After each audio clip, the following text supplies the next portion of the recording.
قبلے کی طرف منہ یا پیٹھ کر کے استنجا کرنا، پیشاب کرنا مثلا، تو یہ حرام ہے۔ تو اس لیے میں دیکھتا تھا کہ رخ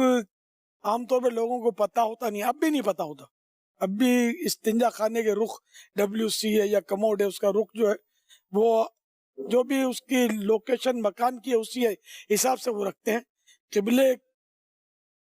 کا خیال نہیں رکھتے۔ تو قبلے کی طرف نہ منہ ہونا چاہیے نہ پیٹھ ہونی چاہیے، بلکہ 45 درجے سے بھی باہر ہونا چاہیے قبلے کے منہ یا پیٹھ۔ تو اس طرح استقبال قبلہ مانے قبلے کی طرف منہ کرنا، استدبار قبلہ نے قبلے کی طرف پیٹھ کرنا، یہ دونوں حرام ہے۔ اور یہاں میں تھوڑے سے عرض کر دوں، یہ اچھے خاصے لوگوں میں جو اس کو سمجھتے ہیں ان کو یہ غلط فہمی بھی ہے کہ صرف چہرہ حرام ہے، پیٹھ حرام نہیں ہے۔ پیٹھ کرنا بھی حرام ہے، یہ احناف کے نزدیک یہ مسئلہ ہے، جی، حنفیوں کے نزدیک